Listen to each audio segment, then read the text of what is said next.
Should we start? Good morning, everybody.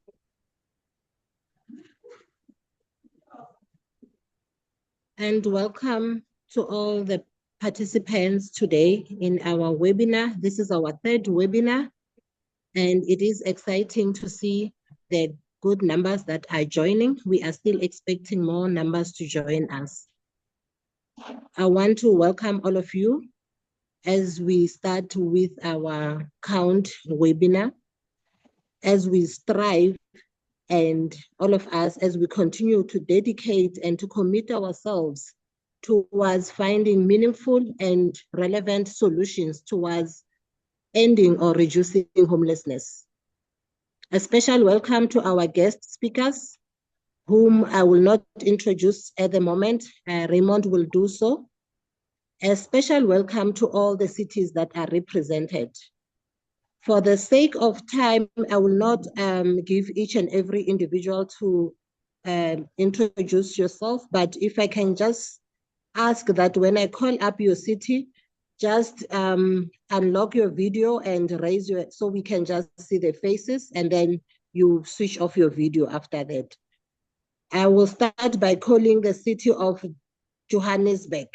Do we have representatives already in the room from Johannesburg? You can unlock your video.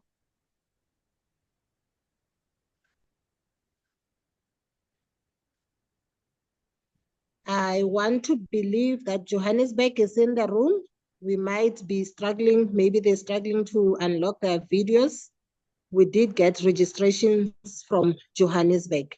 Can we get an indication from the city of, let's say, Nelson Mandela Bay?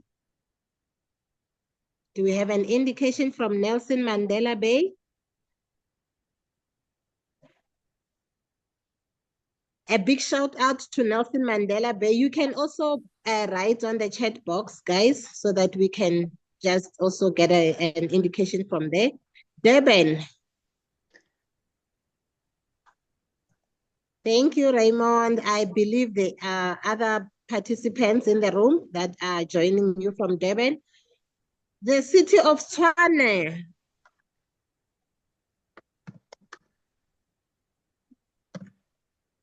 Thank you. Thank you. Thank you. And let me also call from Krugersdorp.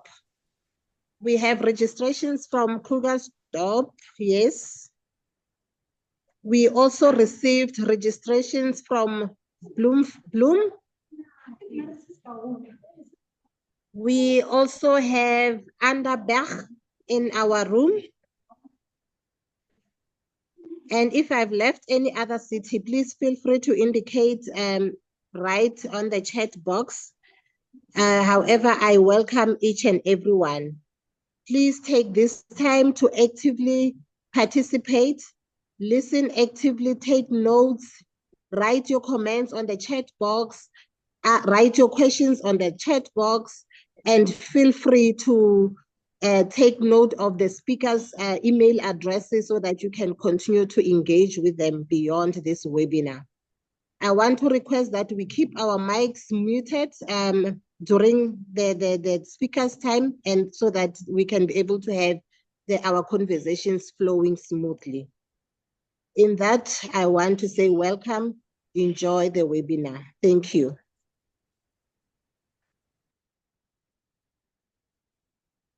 Thank you, Remy, for welcoming everyone. Those who don't know, Remy is at the University of Pretoria and is part of the core group of the National Homeless Network.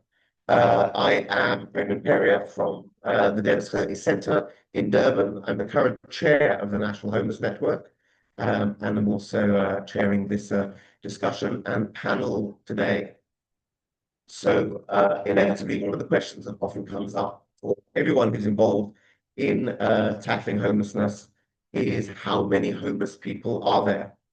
And anyone who's been around for more than 5 minutes immediately responds by saying, well, it all depends who you define as homeless people in terms of who you count and how you count them.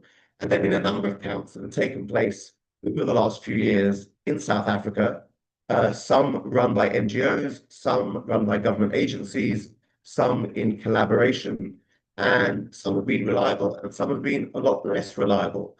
And we thought that this would be a useful subject then to focus our webinar on this quarter, looking at the homeless and who counts in both senses, who does the counting, but who counts, who actually matters when we count homeless people.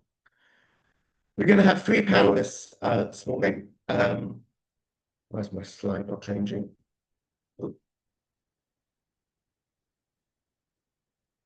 Oh, there we go. We have three panelists this morning, and you'll see their faces in the group. They'll pop up as they speak. Chris Desmond, we're talking about the count that was done in Durban. It's the earliest of the counts we're talking about. So he's first up. Then John Hopkins, who's based with U-Turn in Cape Town, but also involved in a count in Johannesburg. But between the two of them, we'll have Professor Stefan de Beer from University of Pretoria, talking about the counting that's happened in Tshwane. Just some logistical issues. I don't have to indicate where the bathrooms are, where the refreshments are, because you have those under control in your own location. As Remy said, please keep your microphones off so there's no background noise.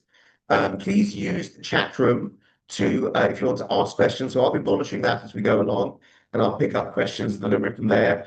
And there have also been questions that people submitted in advance when they registered. So some of those have been shared already with the panelists that are thinking about them, and so they'll respond to those.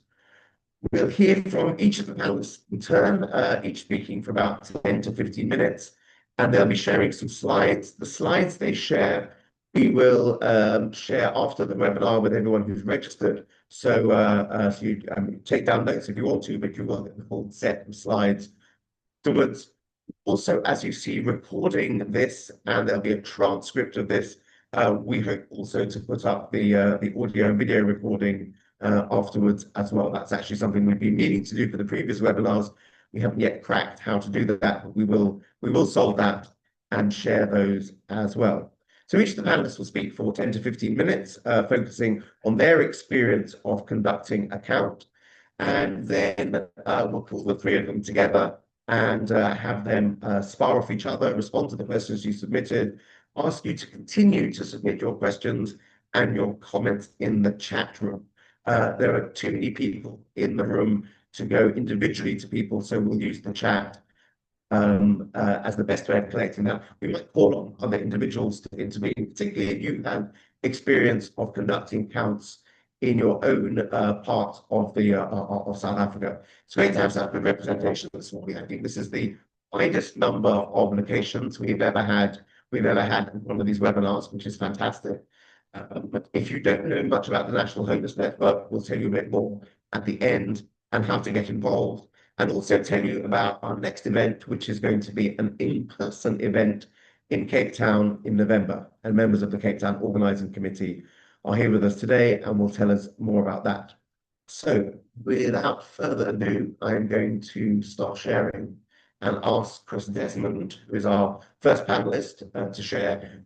I have to declare an interest here. He's one of my bosses because he's a trustee of the Dennis Hurley Centre, and he and his family have been involved in the Dennis Hurley Centre, and his father was a great colleague of Archbishop Dennis Hurley back in the day. And Chris and I first met when he was running the Human Sciences Research Council survey that was conducted in eThekwini back in 2016. So we're going to start by hearing from Chris about his experience of the Ikhaya homelessness count in Durban. Chris, over to you.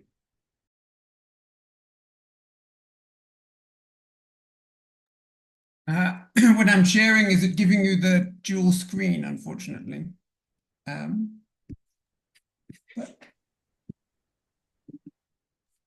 We're not seeing any slides at the moment. Oh, it was just giving you the dual screen. Does that now? There we go. Right. Perfect. So yes, hello everyone. I'm very happy to be here.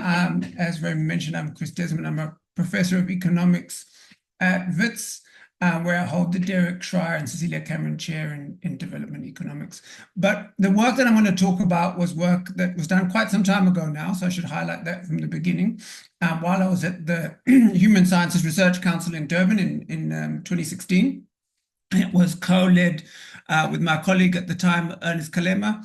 But I should really note up front that a lot of the things I'm talking about are how difficult this kind of work is and how much organization it takes. And my colleague Fazana Timmel was really the one who planned and worked away to doing this, which allowed us to get this study done. So I'm going to go through a couple of the issues around the overall design of the project and then focus in on issues related to the count itself.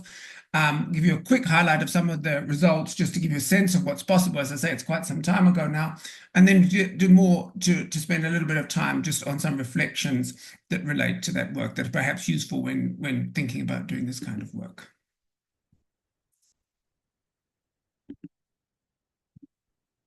So the project that we undertook was a three-phase project. The first phase, which was critical, was really focused on building relationships. And so this meant building relationships within community networks, organizations that were working with this community, with the community itself, understanding what support systems were there, and so that we could also think about referrals, and really trying to build joint project ownership around this amongst various different stakeholders. And so this was really so that we had a possibility of getting entry into the community, that we could build some trust. We established both the steering committee to help us think through the details of the project, but also a broader advisory committee, which involved a bigger selection of people, including people who were living on the streets themselves, in order to help us think through the issues around the design. We also, during this time, did a number of qualitative pieces of work. So we did a lot of interviews with local government. And I should note from the beginning that the study was majority funded by eThekwini municipality, which was a very interesting dynamic to work within. And I'll spend a bit of time talking about that. But they did fund quite a substantial part of it. The HSSC co-funded the study, but the largest funding did come from the municipality itself. We also, at this phase, conducted a number of focus group discussions with people living on the street, people living in shelters, to get a sense of the issues that they were dealing with and a sense of the issues that it would be useful to capture in the survey that we would later conduct. We also did some more in-depth interviews with individuals to understand their life histories, how they came to be in the situation that they found themselves, try and really get a full picture of the situation. And as mentioned, we also wanted to map out the services available, both for the purposes of highlighting what was available, but also so that we had possibilities of referring people should we need to. Then phase two was the census itself. So we were looking for all people who were sleeping on the streets or in shelters in the demarcated study area, which was central Durban. I'll show you a picture of it in a moment. And all of this, we were guided again by the steering committee, and that we developed the questionnaire that we delivered during this time from the qualitative work. So we really drew out the questions and the key issues which came up in the qualitative phase and built those into the questions. We tried to involve stakeholders in the data collection, and that meant community partners, the municipality themselves, and to build our relationships, but we also involved people from the community itself. And again, we had a very large emphasis on community awareness in order to ensure that the project could run smoothly and effectively. And I'm going to spend quite a bit of time reflecting on that. We also included a phase, which is not the focus for today, but we also included a phase on feedback. So we worked into the project design, feeding back the results to stakeholders, again, including the community themselves, but the municipality, other partners, again, to foster project ownership, but also to help people think through what are the implications of that. And I think we tried to do that in a somewhat novel way, and we had some success, but also quite limited success. It's hard to move the dial on these issues. So to talk about the actual study itself, as mentioned, this was some time ago now, so some things have changed, obviously, so I won't dwell much on the results, but I think there's still some important lessons that we can draw from this experience. So we conducted this in February of 2016 over essentially a week-long period. We had a large team because we wanted to act quickly, and that comes up in the discussions of some of the process challenges. You don't want to be counting people more than once, and so you need to count everyone very quickly. But we also didn't want to just do a count. So if we only do a count, we get a sense of the number of people, but we don't get the story behind that. We don't get to understand who they are, what are the challenges, what are the issues, how did they get there, how might they think about getting out of there.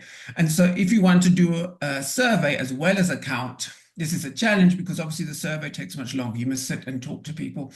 And so you can't do once-off count, say on one intensive night. You need to spend the time, but we also didn't want to spend too much time, so we developed quite a large team in order to do that. And that team included co-researchers who were formerly street living themselves. We also had people who are currently homeless from the homeless forum that was around at the time. We did have to consider security concerns, and so we did have security personnel as well. I'll talk a little bit more about that. And then the researchers that were actually conducting the survey. So this is the area we covered. We're only covering, in this case, the central area of Durban. The blue area on the map indicates where we conducted the pilot study, which was a similar area just alongside the center, so that it wasn't terribly different. But also the pilot study actually went very well, so we ended up including the results and just expanding our sample area. So how it actually went, so the pilot study was initially conducted in January, and as mentioned, we didn't make many changes, and so we were able to actually use that data in the full results. The interviews that we did were conducted on the street between 3 a.m. and 6:30 a.m. in the morning. And we conducted a count of all persons at the point that we were visiting. We had mapped out the whole city into grids and traveled around, but we also knew through our community engagement where the major points were, where groups of people were sleeping, but we also did pass through every street in order to identify anyone who was sleeping on the streets. We only interviewed people who were present when we arrived. And that is really a big theme of the challenges that come up when you're conducting a study like this in the context of broader urban poverty. We do compensate people for their time. And so there was a checkers voucher, which was available. And so we had a lot of people trying to join the study in order to access that voucher, even people who were not sleeping on the street. So we had to only limit ourselves to people who were there when we arrived. So certain areas were identified as high risk, such as around Dalton Beer Hall and under the Brook Street Bridge. And so we had to take certain special precautions for those areas. And that mainly included just going as the full team. So just safety in numbers, really.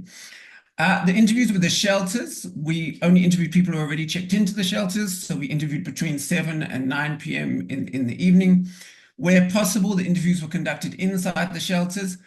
But if there were issues with the safety of the shelters, or if the owners of the shelters were not willing to let us in, we did ask people to come out if they wanted to be part of the survey. And that actually proved to be one of the most challenging aspects of conducting the study.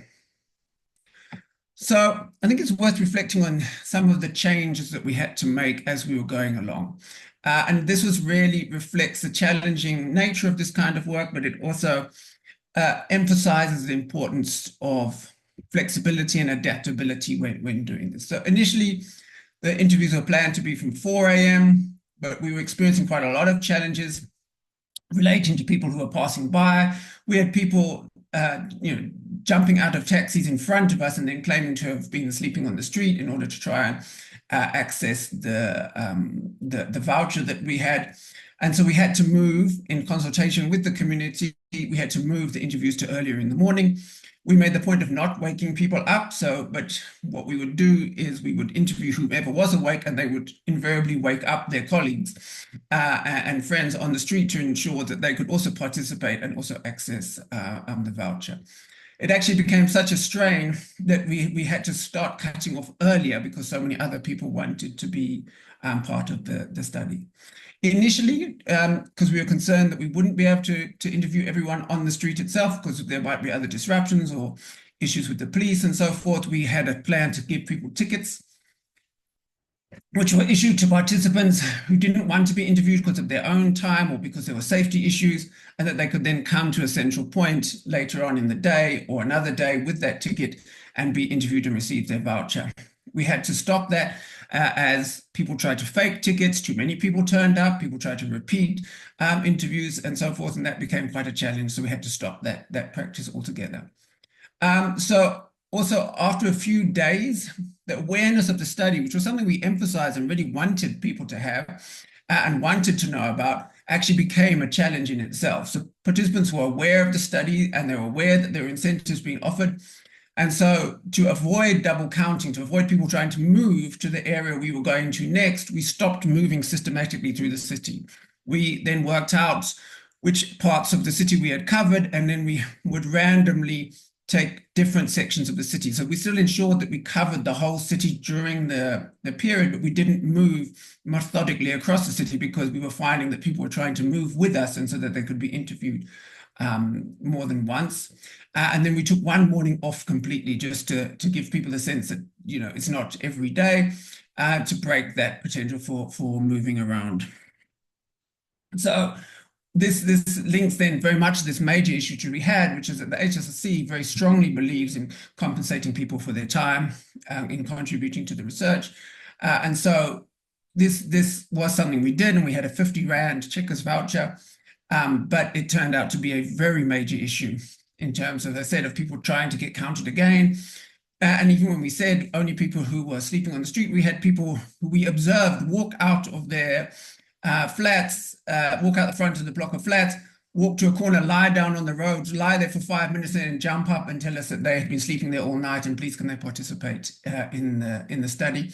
We'd also have issues where we were interviewing one group of people and someone from an area not yet covered would arrive and insist that they would want to be interviewed because the real incentive to get hold of this 50 Rand was so great.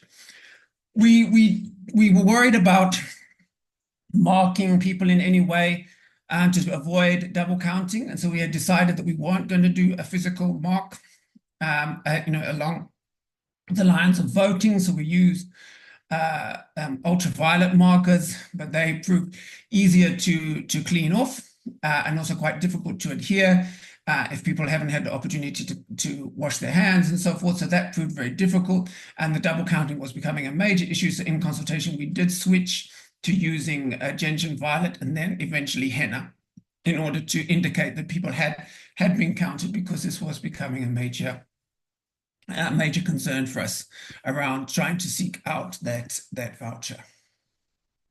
I mean, just a last point on that is that we actually wore orange shirts so that everybody would understand who we were and where we were from.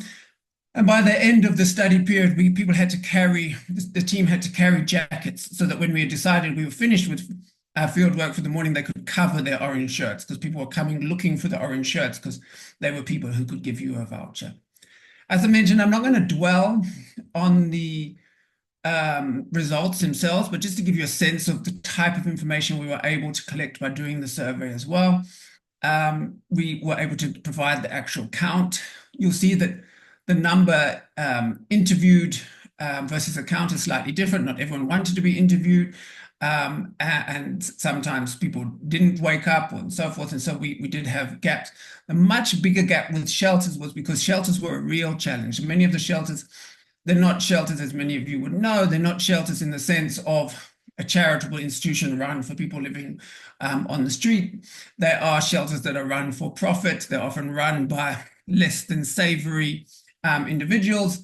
And so we were often blocked from entering those and actually threatened about entering those. And so we had to eventually stop interviewing people in the shelters. We were able to get a count of the people in the shelters, but we couldn't interview them. And then I'm just going to run through very quickly. This is a kind of information that we could get. So to break down, I can come back to this if anyone's interested, but who the people were, how they got there, where they were from, and so forth, and could break this down into different categories. So for example, people who are chronically homeless versus people who have been homeless for less than a year, could do it by different levels of substance use and so forth. So just to end off on a last slide, just a couple of reflections. So working with the municipality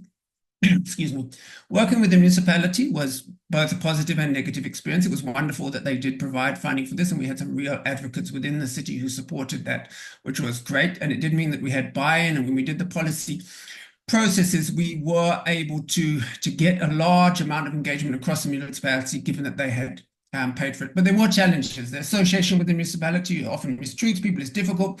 Our orange shirts had this municipality logo on it, and we had to put the name tags over the logo because people didn't like to see anything associated with the city. The police, while they're metropolitan police, actually still were a problem. We through working with the city, they had asked the police not to interfere with what we were doing, and some of them deliberately ignored that, which was a major challenge, but probably less so because we were working with the municipality. And there was space. We created space to be heard. So we did a two-stage consultation process at the end. We had a consultation process with the broad group, including lots of people from the municipality. We gave them an opportunity to say what they thought, what they should be done. And then we went away and researched the suggestions that they made to see if there was evidence that they worked, brought them back together, and then reflecting on that evidence together. So people got a chance to say their piece and then hear how it had or hadn't worked in other settings. As I've mentioned throughout, the generalized urban poverty made it a real challenge. There's a lot of people in need. And so isolating one group, even a very highly at-risk group, is still quite a challenge. The private interest, particularly with the shelters, really proved a problem. As I say, we were threatened by the shelters not to count. They didn't want anything to do with the shelters exposed. They're a major business, and as they're often run by less than savory individuals. So working with the community was absolutely essential. We wouldn't have been able to meet with the people we met. We would go to a location, and the homeless people who were working with us would call people out, and they were hiding in all sorts of places that we would never have found them had we not been with people that were known. And so that awareness and the collaboration on a day-to-day basis was essential, but it's also challenging. People have very difficult and complicated lives.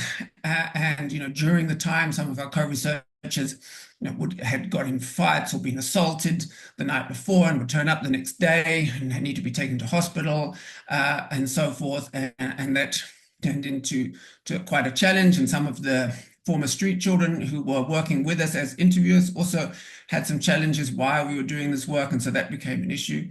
Security, of course, is a concern. You're out at 3 o'clock in the morning on the street. We did manage that quite carefully. We wanted to have security, but we also didn't want to intimidate anyone. So the security personnel dressed as researchers and just kept to one side, and so not to intimidate anyone. And then the last point I want to mention is that what perhaps stayed with us, a lot of us who were involved in the study, was the unexpected responses, particularly of the team. So we employed a lot of people to conduct the study, a lot of students, a lot of young people, and they really, we had employed counselors to help them deal and process the information that they were getting. And so many of them said that they changed their opinion of people living on the street because of hearing the stories of the people that they interviewed and realizing how it, in their words, how it could have been them if their life had turned out differently. And it really was quite a humanizing exercise to have spent this time talking, and really, I think, speaks to the way in which we can try and change perceptions around homelessness. That's it. Thank you. Chris, thank you so much, and thank you for keeping to time.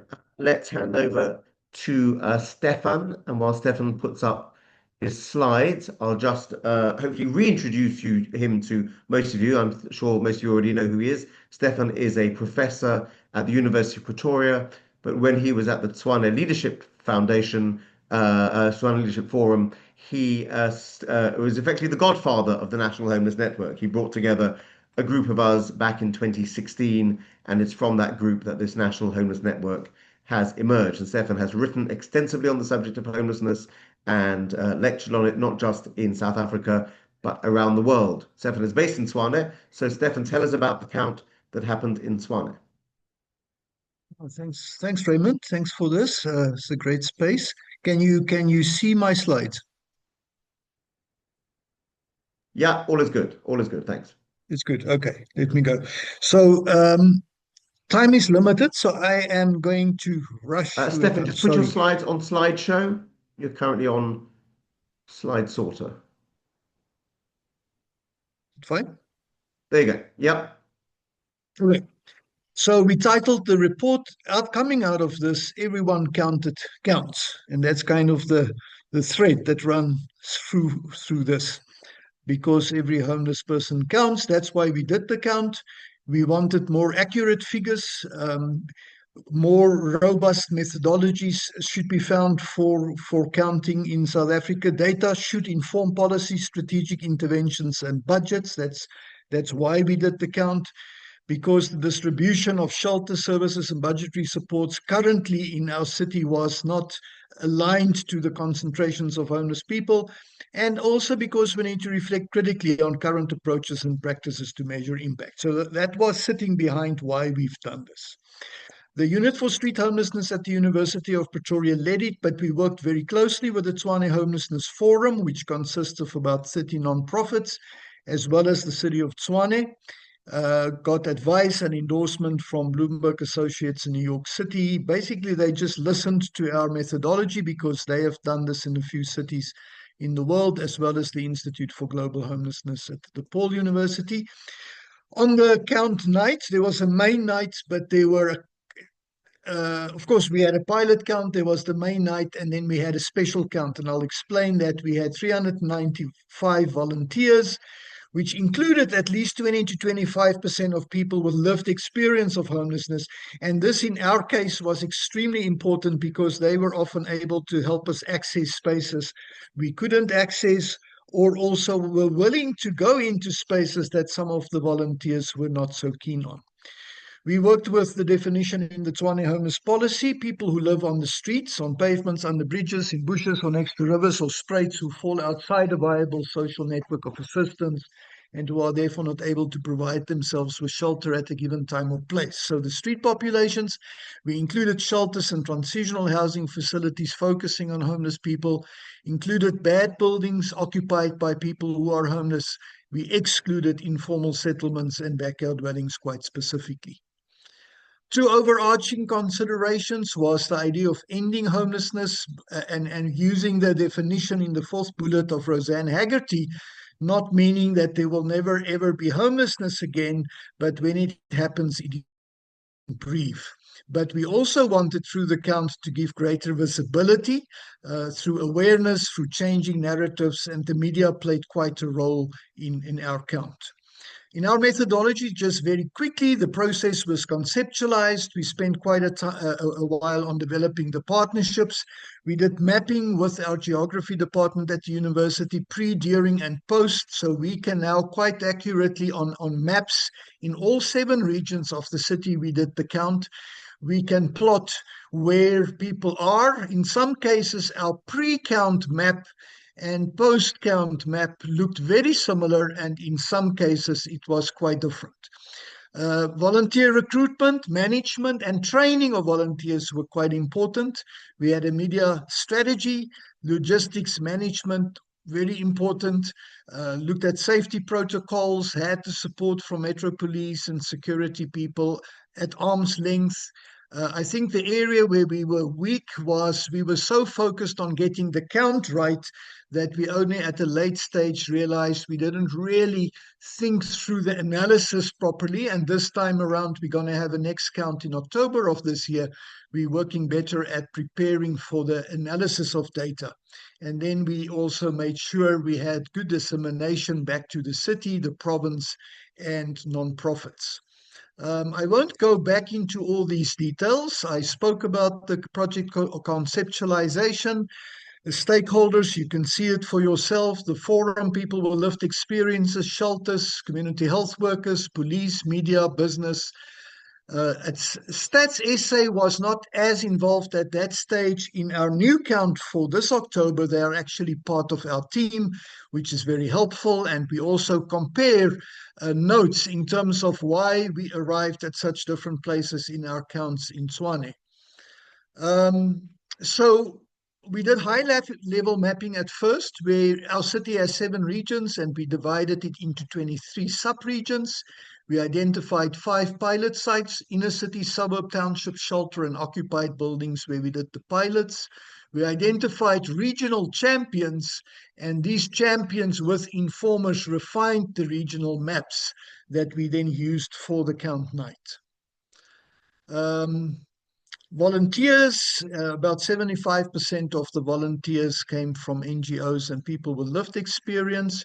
We thought we'd have many more students. That didn't materialize, and about 20% of people from other places.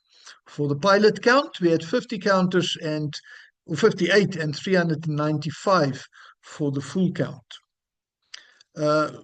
Media, both written media, but also on social media, using hashtags, Instagram, so it went quite wide in terms of awareness.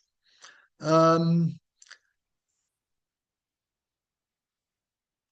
pilot count was basically used to test, worked very well, helped us to refine the survey document a little bit, and I'll get back to the survey just now. So in terms of the data gathering, what we've done a head count of everybody. We counted, we started getting together at 8 o'clock in the evening, and the count was between 9 and 12 midnight. There were a few places where we did a special count after. There were about 4 or 5 places where on the night it felt the signs were telling us it was not going to be safe to go there, and so we went back to those spaces. Our count was everybody who were found were counted, and then people who were sleeping, we only did the head count. In all the other cases, we also had a 5 to 6 minute survey form. And in some ways, the survey forms and the data we got from that, I think, was more valuable than the actual count. I'm going to skip these. And actually get to this. So we counted on the count night and the special counts 4,177 people. The total number of people surveyed was 3,408 people. We allowed for a 15% undercount based on 2 or 3 areas where we clearly identified afterwards the count didn't happen. And there were 2 sites where we did not count because of accessibility. And therefore our estimated total would have been more in the region of 5,700 people. As I say, for us in the final instance, it wasn't really just the final number that was important, but the data we got from the surveys. On this map, you can see in the different regions where we actually showed the numbers of people. And this actually in the end became quite helpful in terms of policy and in terms of budgetary allocations, and I'll get back to that. We had the estimate for the different areas and the actual numbers, and as you can see on this, sometimes it correlated quite well and sometimes we were far off. And I think where it correlated well was where there's a greater presence of nonprofit workers and outreach teams, and areas where there wasn't much work done before. Often the data that we anticipated we will get was quite different on count night. The survey helped us to figure out things like how old people are, biological sex, home language, where do people sleep, how long people have been homeless. And in the case of Tshwane, this was quite alarming, that the majority of people were on the streets for longer than 4 years and sometimes for long periods. When we raised this with nonprofits and asking about the effectiveness of our services, there was some pushback. Why people are homeless. In our case, it became clear that it shifted from the 90s and the early 2000s, so that the majority of street homeless people in Tshwane are young Black men who are unemployed. Documentation was interesting, and we were quite surprised at the high levels of documentation people had, much less so the access that people had to social grants. And that was interesting for us, that 69% of people had documents and a very large percentage of people had no access to social grants. I think only about 11 to 14% of people had access to social grant. The cost of the count was, we did it for very low, because a lot of it was services rendered by volunteers, by nonprofits. At the very late stage, the city pulled out, and so most of the actual budget was fielded by the University of Pretoria, and then many of the stuff was done in kind. I'm going to go quickly to the set of 18 recommendations that came out of the count. Institutionalizing the count as a biannual event, we changed that to 3 yearly. Dedicated budgets from local and provincial government should happen. That is, even for this year, not the case. It's not final. Formalizing the relationship with Stats SA. Stats SA has actually allowed Lutendo, that some of you know, to work with us on our team this year. Appointment of a project coordinator for the duration of the process is important. Very important to find the right regional champions in our case. Maps as a tool for ending homelessness became an important thing for us that we still want to learn more about. The count as a basis for critical and comparative conversations between cities and with Stats SA. It helped us surface new research questions that we didn't think of before.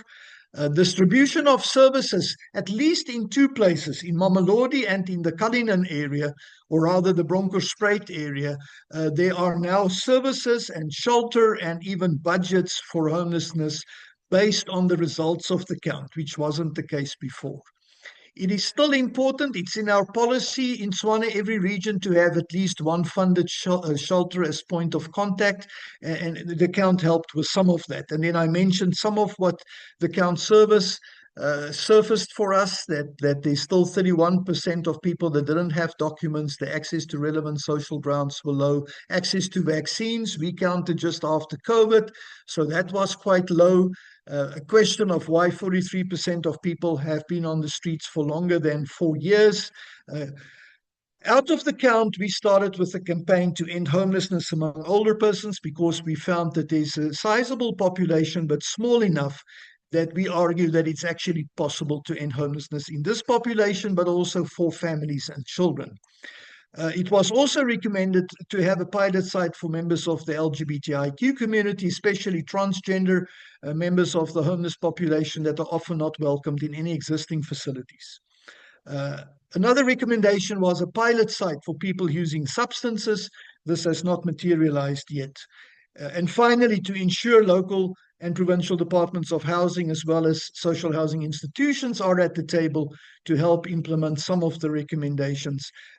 Typically, it will be DSD, sometimes health, but who should be at the table and participate in the count as part of their own awareness raising or awareness during count nights. 4 areas of challenge as we go forward. As I say, we have another count this year and probably then in 2028. Budget, it's a clear challenge. Secondly, it doesn't help to have a count, and people were quite excited. We have a lot of feedback from Tshwane and from Gauteng, and still the count and the results of that are not clearly showing up in the strategy and in budgetary allocations, and to us that doesn't make sense. These must be aligned for it to make sense. Another area of challenge is the possibility of accompanying other Gauteng-based processes in a supportive way.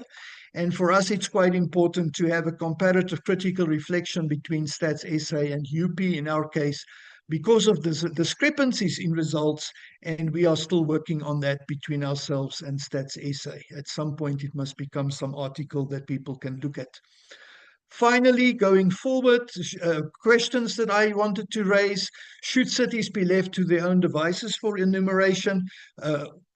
With perhaps learning exchanges between each other as we do this morning? Could there be centralized support for cities, and should we work towards more standardized methodologies over time, clarifying the different methodologies and results between local and Stats SA, ensuring that future policy strategies and budgets align with accurate local counts, matching concentrations of people and particular challenges of homeless populations. So it doesn't make sense to develop data and knowledge and intelligence through the counts, and actually it doesn't speak into policy strategies and budget allocations at all. This is for us quite important.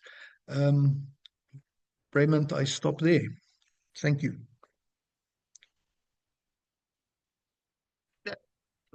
Maybe on time, and really useful information. And just to remind people, all of the presentations will be shared with you after the webinar.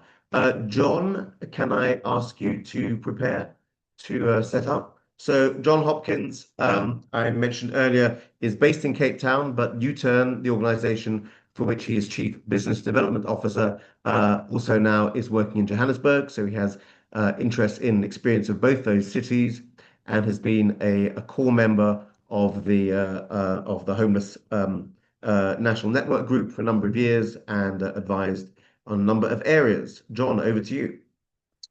Thank you very much, Raymond. So I'm following on from two experts in the field who've been doing this for a lot longer than I have, and that we have, certainly in Cape Town.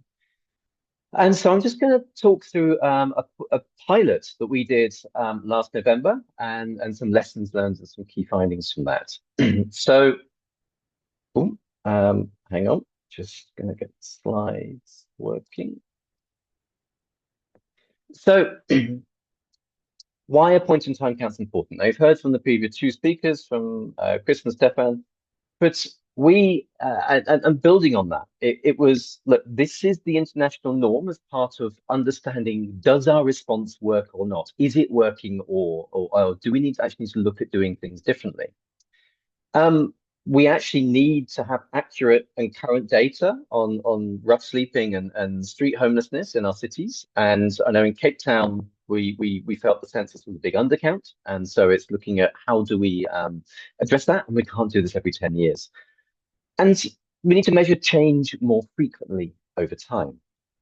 So what we're trying to measure, and what we were trying to measure in Cape Town, is how can we understand if homelessness is being prevented? So how many new people are becoming homeless? How many people are, is homelessness rare? So how many people per 100,000 of the population, you can compare different areas, what's the level of homelessness? Is homelessness brief? Now, and Stefan mentioned his surprise in Tshwane was it was over 4 years. Well, what percentage of people, and how long are people who, when they become homeless, are homeless?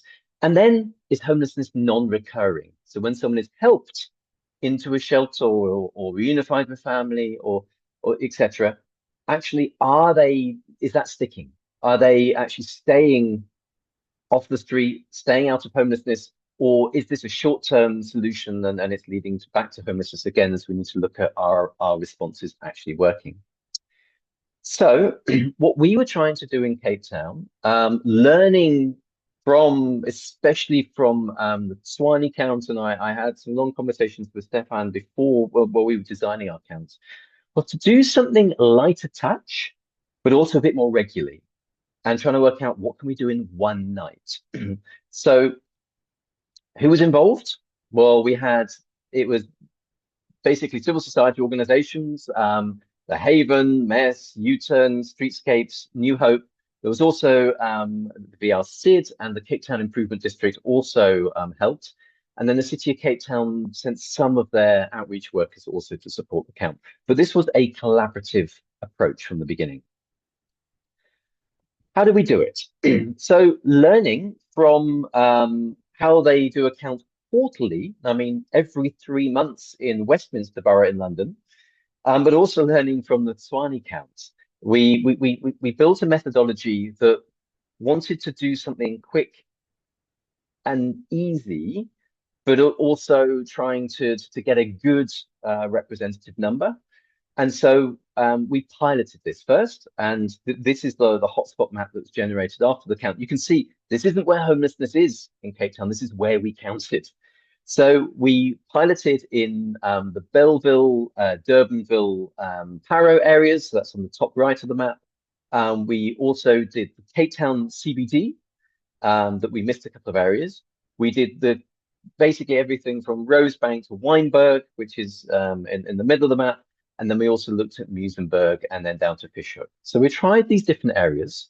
We had approximately 200 volunteers that signed up to do this. In each of and there were 5 different count areas. In each of the areas, a different organization took on the responsibility for finding the volunteers and arranging and coordinating the count in that area, because they had the local knowledge. And then the volunteers then met the central point in that area, 7 p.m. They had orientation. There was a training of trainers before for the people leading the process on the tools. The count happened between approximately 8 and 11 p.m. This was summer, There was some talk about maybe this should have been slightly later, but we decided to get volunteers. It would be easier to do an evening count than a 3 till 6 a.m. count. It'd be much harder to get volunteers, and there was no budget for this process at all. So with no formal funding, this was done purely through the organizations coming together and using their experience, etc. So on each team, we had 4 or 5 people. There had to be someone with lived experience on each team. There was someone with homeless sector experience, so working for one of the organizations, and then also residents joined in, and they also joined these multifunctionary teams. So there were 2 main tools that were completed in each area. One was the count form, and we looked at how many people did we see, and just out of interest, in sleeping spots, we asked people, so how many people are normally here? Like, what's the reported number of people that sleep here? Just to try and see if we're the comparison. And also the type of site where we were finding people. So the sleeping site, was it, were they working? So for example, still working at car guarding somewhere? Were they begging at a robot? Or were they walking between places? And then we also looked at an additional questionnaire. Now, this was just 1 in 10 people we did the additional questionnaire with. Actually, we didn't quite get enough people answering for a representative sample, so we're going to change this to 1 in 5 in future. And this was to, and as both the previous presenters have said, this is the important thing around understanding the nature of homelessness. So some demographic information and why someone is on the street, how long they're homeless, they've been homeless, do they have an ID card, have they been helped previously and landed up back on the street, questions like that. The questionnaire took about 5 or 6 minutes to answer. What did we find? Now, this was a pilot. We found 1,912 people, and this was physically counted across the pilot sites. The pilot sites are a small portion of Cape Town. So 72% were male, 28% female, 93% South African nationals. In our sample, only 44% had an ID document, so much less than Tshwane. 44% had been helped previously, but now back on the street. So we need to look at, oh, okay, what is working, what's not with our system? Most people in the sample have been on the street more than 10 years. We're looking at very chronic entrenched homelessness. What is not working in our system? But most interestingly to us, 92% when asked, would you like help to leave the streets? They said, yes, but I've tried this shelter, I've tried this, I have this addiction, I have these needs that aren't being met. And so this was interesting to us to say people aren't wanting to sleep on the streets of Cape Town, but we need to improve our response as a result. So what makes a good count? Map the hotspots beforehand, and carefully mapping and preparing is absolutely key, because then you can define the groups and make the size of the area that each group has to count not too big. Training people well on the tools. We prepared this all quite last minute. And so we recognize there need to be better training of the enumerators.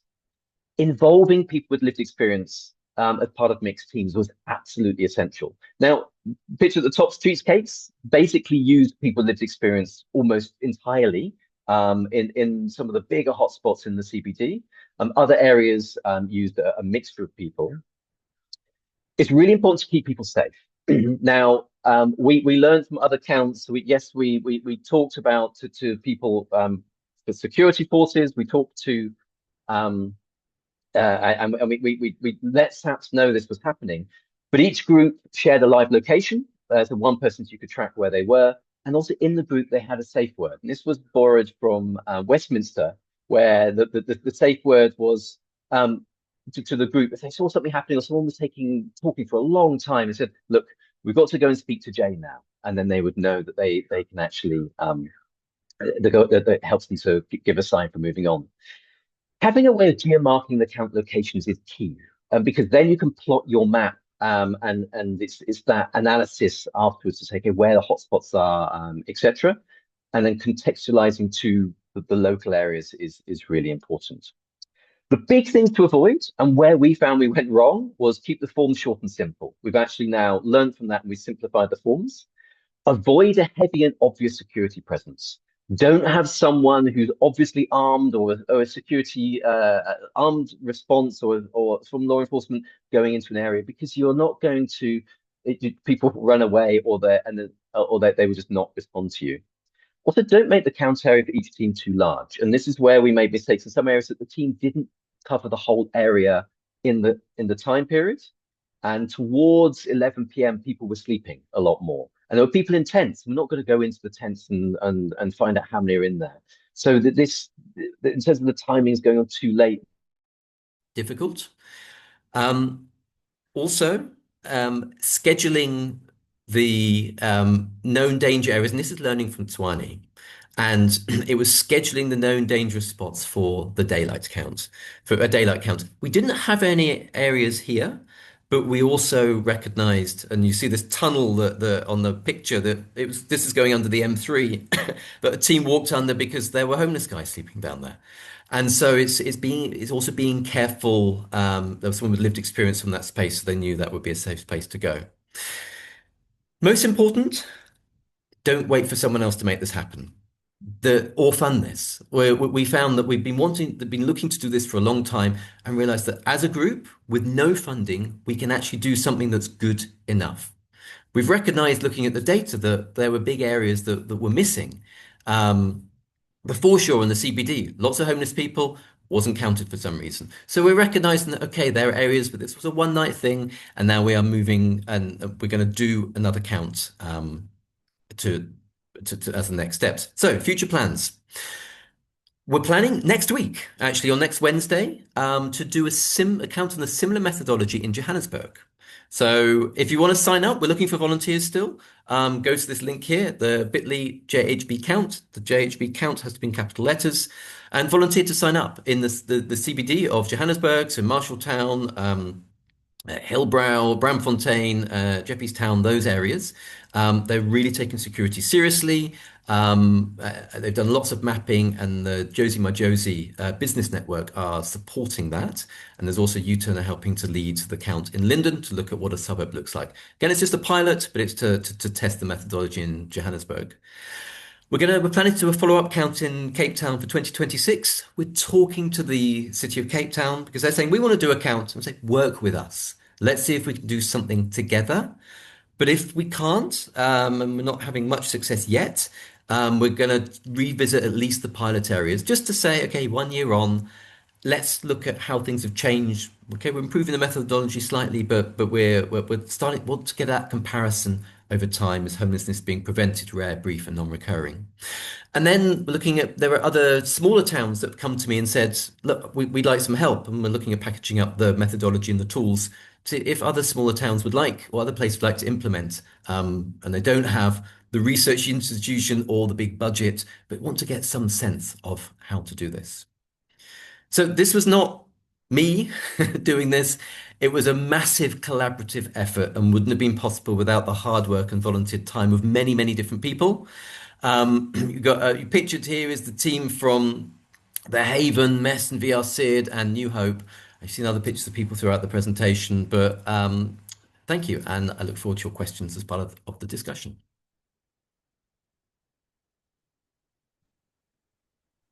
John, thank you so much. Thank you to you, to Chris, and to Stefan for sharing your experience and your expertise. And thank you to all of you for staying on time. So we have about 25 minutes. So we can have a discussion between our three panelists, our three experts. As I said earlier, there were questions that people logged on the registration form. If you have other questions, I know some people have been added into the chat room, so please add them in. I'm taking note of them and trying to bring together questions which are similar and obviously of wider interest. Can I start off? One question that none of the three of you tackled was, how did you define who was homeless for the purposes of counting? John, you go first. Sure. So we used the same definition as Tshwane. So we looked at people who were street sleeping. We looked at people who were sleeping in areas, abandoned buildings, and in areas in shelters. But we did not look at informal settlements specifically, because there were a couple of informal settlements in the CBD, but they're on public land and they're never ever going to be granted formal status. So there were a couple of places in District 6 that we said, okay, it's a shack, but it's not it's not a proper informal settlement, and it's an encampment. So that was our definition. Chris, any different in eThekwini? No, essentially the same, except we did not do abandoned buildings. Which we did go back and forth. I mean, it's a challenge to make this decision, because then also with the abandoned buildings, we also considered for a while you have a lot of not illegally occupied buildings, but incredibly overcrowded buildings, where people also can come in and out on a informal basis, and that looks a lot like a shelter too, but on a smaller scale. So where you draw the line is very tough. I think it's just important to be very clear where that line is, and so we know what we've counted. But otherwise, essentially the same definition, just not with abandoned buildings. Hi all. I noticed all three of you talked about. Hello. Please stay muted. Please stay muted, Mary. I would like to ask a question, but I can't. In the chat. I know I've asked a question in the chat, but I'm trying to ask a question in real time. I'll come to your question. I'll come to your question, please.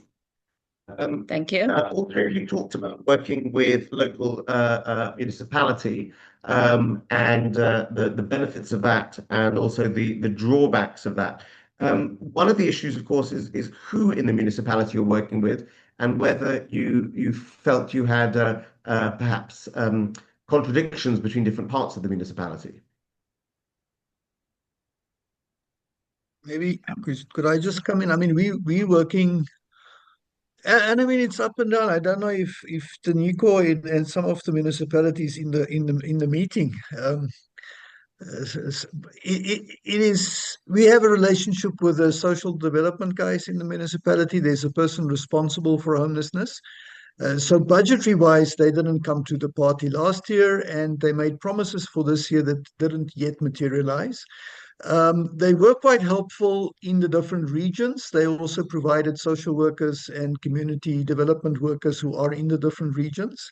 And I must say, in one or two of the regions, it was really led by social workers of the city in collaboration with the rest of us. There was a lot of noise after the count. The deputy mayor at that stage was very excited about the count. And as I said, it made some difference in terms of where new shelters were created later on. But whether it is as seamless as it could be, but I think perhaps for a first count, it was good. So perhaps I mustn't complain too much. I think the big part that was missing in Tshwane is the budget.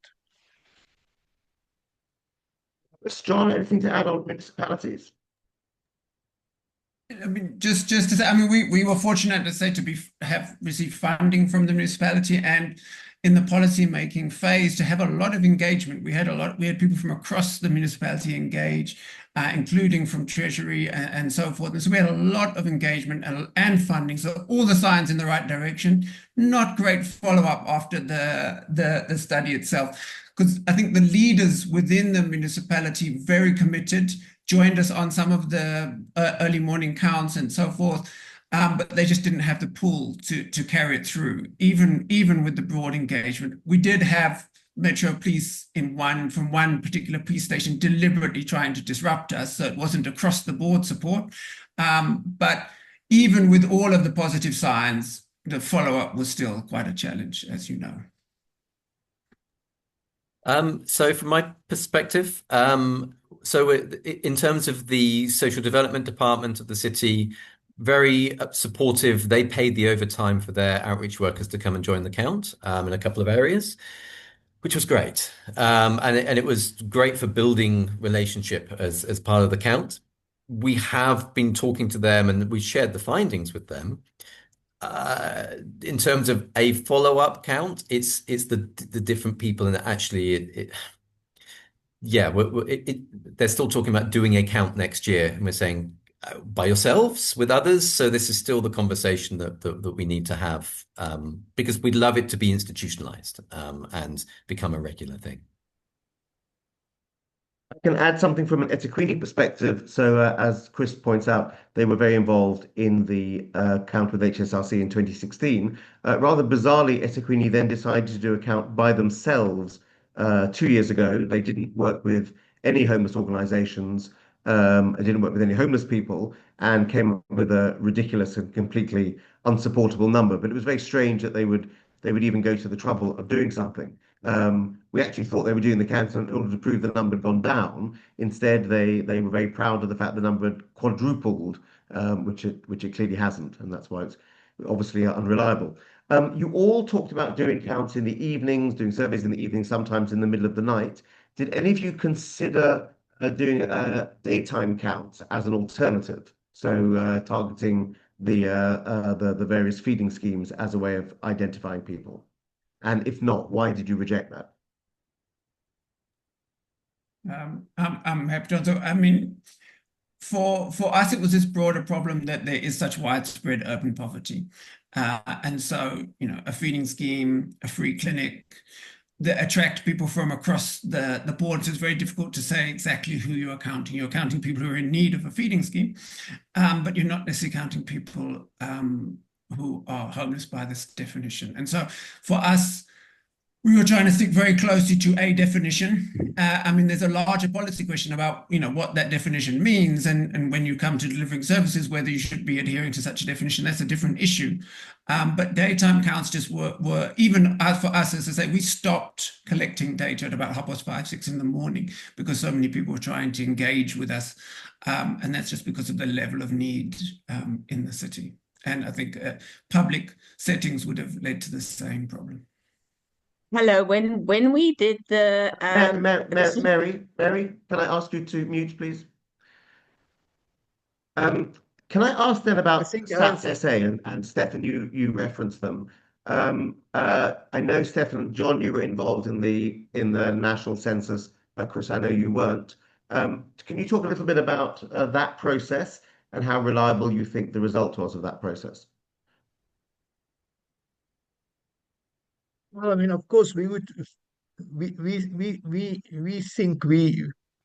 we liked what we did, so we would want to say ours were more reliable. But we have a good conversation with Stats SA, and I think it should be a more rigorous process. We should ask it as a real question: is how do we, well, scientifically look at the ways in which we count and enumeration, our different methodologies, and we need to try and find the reasons why we ended up at such different numbers. We need to find that. And we are still struggling to do that between ourselves and Stats SA in Tshwane. We are not yet able, although we have journeyed with each other for a while, to be able to understand why. But I think that's an important one. And I think that conversation has opened up. I think there are people in Stats SA that are keen to engage on that. So I think it must be an ongoing conversation. And I think in Cape Town, there was a similar. In Cape Town was the other way around, John. You guys were talking about the Stats SA count being an undercount. And we thought it was grossly exaggerated suddenly in Tshwane. But we can't yet, Raymond, with authority say these were the reasons. We're still trying to figure out, was the methodologies so different? What were actually the reasons? We're not sure yet, and we hopefully will have some more clarity in the next while.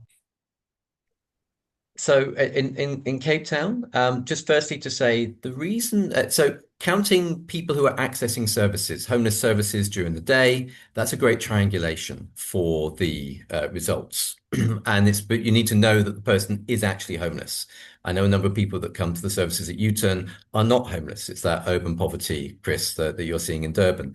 And so it's just knowing that okay, what's the proportion, and using it as a triangulation. The gold standard and done internationally is these regular point in time counts, knowing that counting homeless people is really difficult and it's unlikely to be an exact number anyway. In Cape Town, we did an informal survey just in our own services the day after the count, and we asked who was counted last night, because there was a survey you would know if you were counted, and we found between 1 in 3 and 1 in 4 were counted in the areas they counted. And we actually think it was the reasons were lack of knowledge, because they hadn't mapped it out beforehand. They hadn't looked at the hotspots, and big under-resourced team. They didn't have enough people. We had 200 volunteers just for 4 small areas of the city, and we found nearly 2,000 people. Stats SA in their count found 6,000 people across the whole city. We still think our numbers of around 12 to 14,000 are the estimate is about right. We are working with Stats SA to see what the local counts as they found, just to see can we compare and etc. They haven't those numbers aren't available to share yet at that granular level, but when they are, hopefully we'll be able to learn and do something better next time. I was involved in the Stats SA census in eThekwini, and I would concur with many of the things that John said. There weren't enough volunteers. They actually started later than planned. They finished earlier than planned, so the window for counting was much narrower. They didn't go to areas that had been identified as hotspots. They were much slower in everything they did, so they saw many fewer people than they expected to see in the period.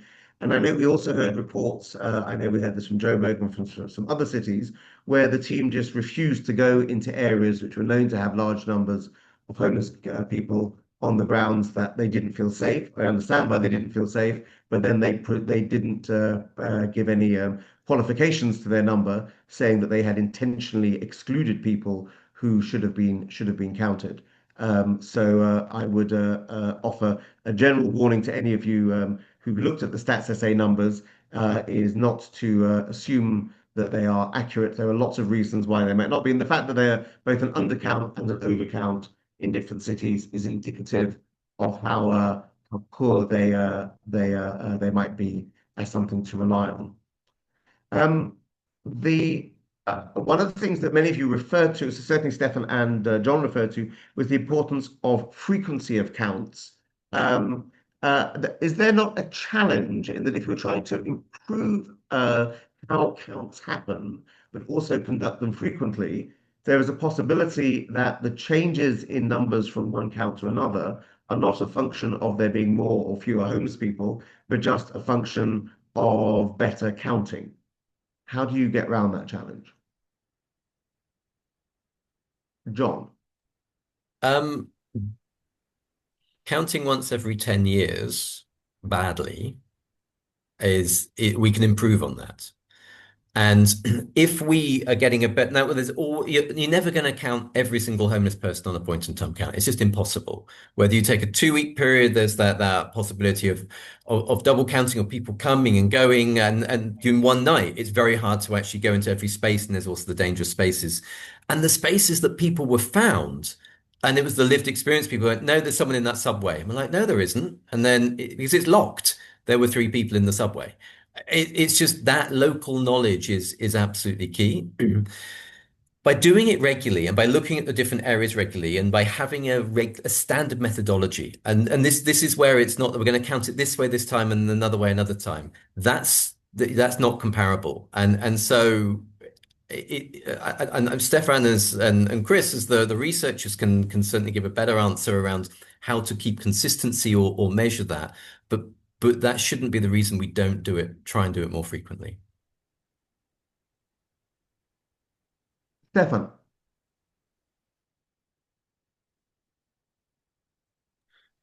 No, I agree with John. And I mean, yeah, the counting must become better, and it might change the figures slightly. But as I said earlier, I don't think in the end it's not we're not getting to exact numbers. It's giving us broad ideas.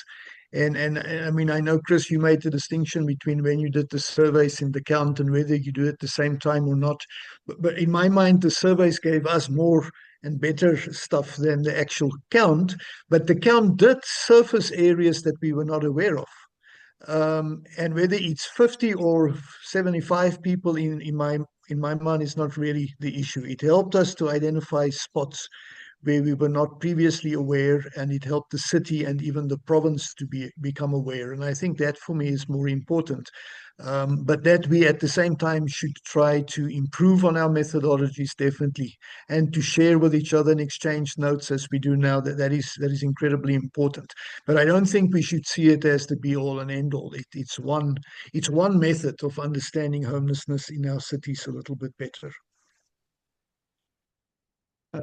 Talked about the value of conducting surveys as well as counts, and how rich a lot of the data was that came out of the surveys. So talked about the role of the media in sharing the results and sharing information.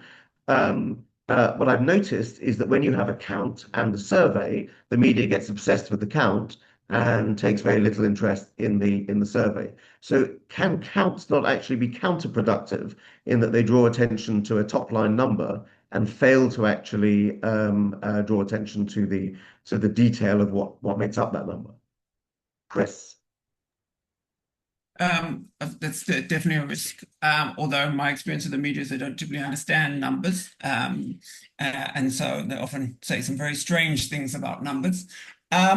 But sometimes you can also you can merge their interest in numbers with the more important interest around the narrative. I mean, as been said a few times, that the surveys provide in some ways much more valuable information than the count itself, and you want to bring that out. But sometimes you can bring that out in a numeric way. So simply highlighting that such a small proportion of the people living on the street are foreign. What is a very important number to carry forward to people who say this is all foreigners living on the street. Similarly, to say, a proportion of how long people are on the street, again, is a similar, you can put it in the format that they like, but you can do it in a way which speaks to shifting the narrative that you want to shift. And so I think you see already across these three surveys so many of the commonalities, like the small proportion that are foreign, the large proportion that are actually people just looking for work, where something has gone wrong in that process of looking for work. Those can come out in that numeric form, but are trying to carry the narrative, which is more important of the things that you've learned during the survey. If I can draw on some of the experience that we've had at the Dennis Hurley Centre, and I think you may have had in your organisations as well, with things like counts and these sorts of large-scale interventions, it can often create great expectation on the part of the community that things will change as a result of them. And sometimes they do, and sometimes they don't. But when they don't, then the next time you try to do it, there is greater skepticism of the value of being involved, because inevitably you get the response, well, nothing changed last time, so why should we do it again this time? Is that something you've encountered? And is there a way of addressing that?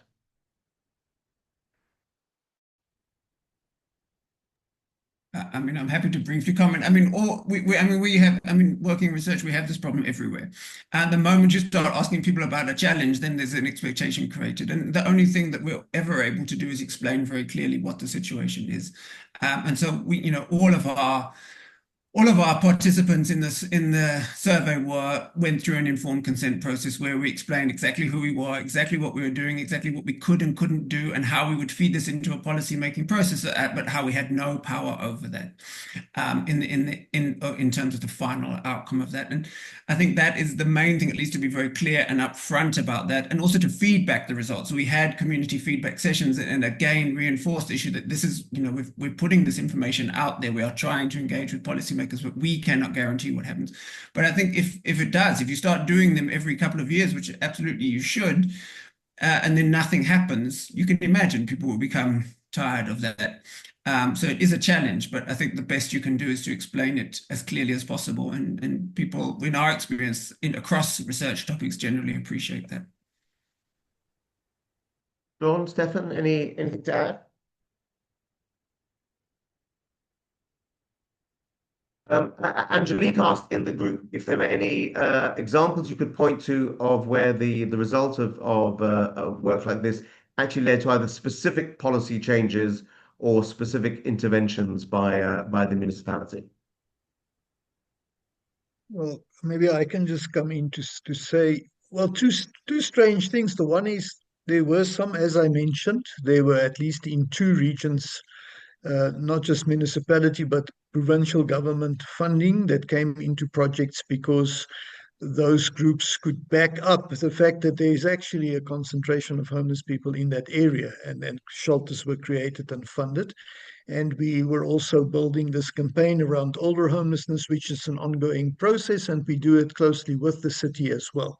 So there were some concrete things coming out of it, but strangely, there were also some just ad hoc policy and, changes around budgets especially from Gauteng, that had nothing to do with the findings. It's just they do it and they don't even take notice of the actual findings of the count.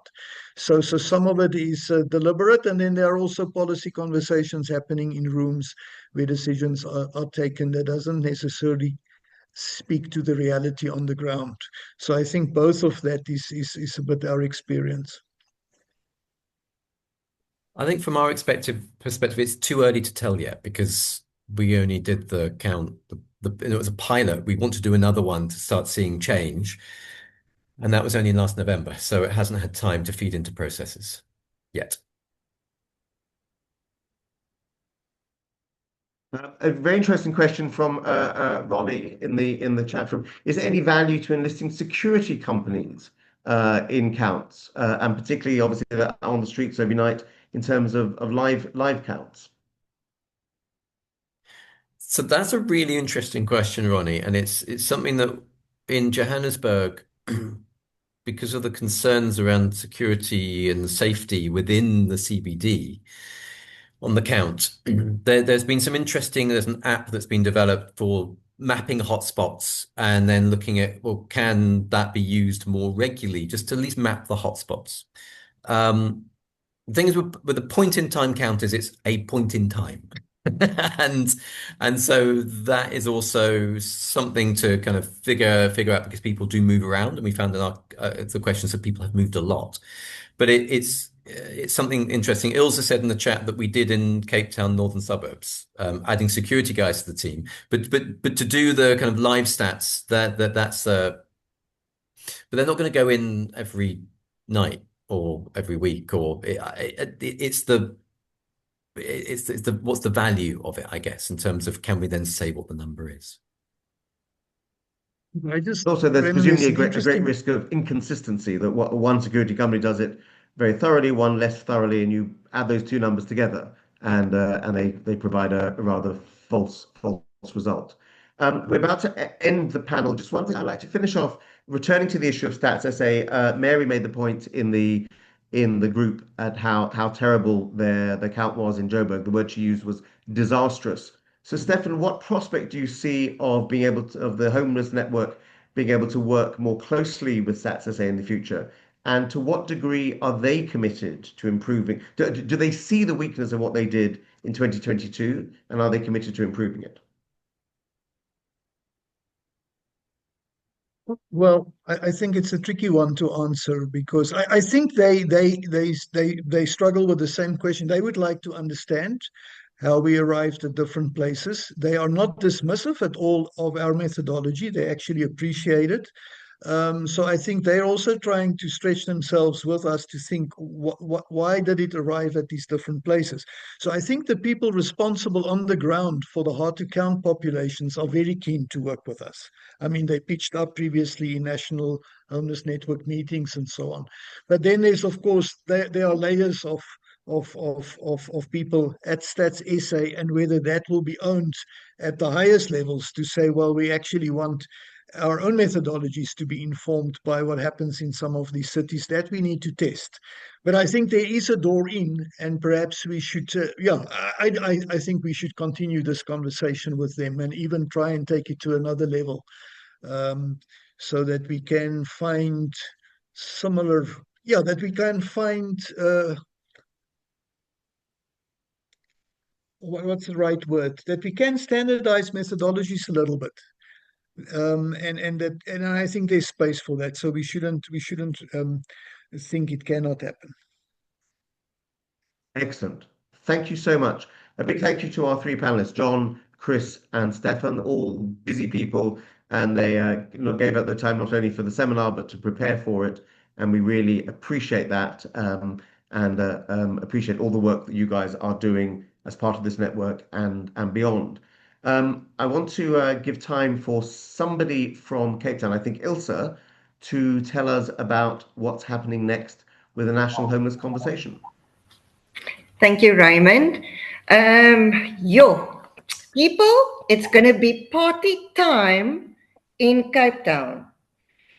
We are going to stick to the 150 Rand per person per day. But we are really looking at lots and lots of donors to come in and alongside us, because we know that down in the Cape, things are just more expensive, because no matter where you come from, you are going to pay for the sea and the mountain. Okay, so get those 150 Rand per person per days in. In terms of the program that we are setting up for you guys, there is going to be networking. So girls, pack in some nice dresses, because there is going to be some cocktail events happening. Why networking? It's not just for the partners on this call, but also service providers. That if we have a service here in Cape Town that you would like in your region, that you can actually start speaking to service providers to come and service you in your region. We are going to deal with 6 tracks: the employment track, the accommodation track, addiction, psychosocial services, data, and partnerships. So if you have any desire to have more learnings on this, because we're essentially going to deal with 3 questions. What works in these tracks? What new innovations are within these tracks? And how do you measure in such a way that it leads to funding? So it's going to be very exciting. Okay, so there's also, we're waiting to hear from Intercape bus services for subsidized transport, because we really want you guys to attend.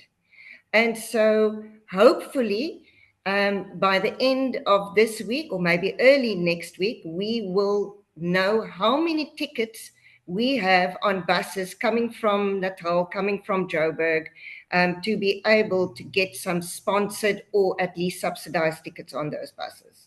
Accommodation, we are busy compiling a list of all accommodation close to the venue. We will make that available to you. And then we'll be sending out an advert with the registration option. John is clever there in these things that I am, but there will be a link where you can register. And that will also help us to help the bus service to say, oh, we're going to need 30 tickets, or we're going to need 40 tickets. So as soon as the link is live, have an eye out for your inbox. We will send you an email to tell you the link is live. Please register so that we can get to the final numbers and get the party started. Thank you. Thank you very much, Ilse. I've put the dates for the conference up on the chat there, Monday the 3rd of November to Wednesday the 5th of November. I think the usual model that the 3rd is a chance to visit projects and sites in the city, and then Tuesday and Wednesday will be the main conference days. Which part of the city is the conference going to be in? We are desperately, because we want to give you guys an experience of Cape Town, to do it in the CBD. So that you have the mountain. We're also looking into a surprise. So maybe we can go up the mountain. So we're really wanting this conference to be not just good in terms of learnings, but also to just make you feel welcome and give you an experience all around. Cool. So now's a good chance for people to contact their friends in Cape Town and see if they can provide a spare bed, a couch, a sleeping blanket or something, since accommodation is always one of the big expenses. We're very grateful to Cape Town for taking on the responsibility for running this year's national conversation. They've done it once before. They did it virtually last time. So this is the first face-to-face national conversation they'll be hosting. We have just a couple of minutes left, so let me switch back to Remy to close up.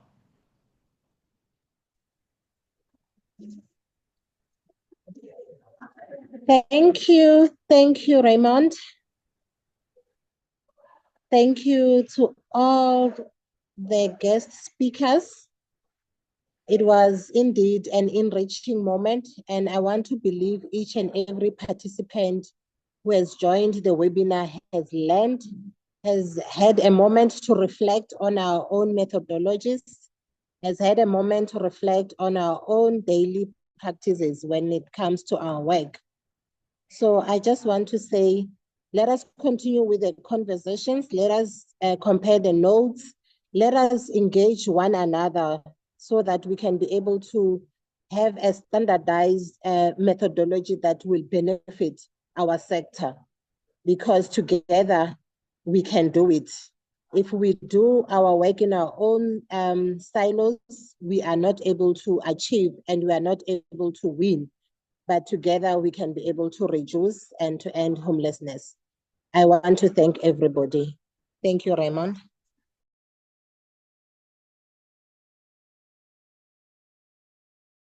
And thank you to you all for joining. As I said, we'll share the presentations by email and also work out a way of sharing the recording of the meeting.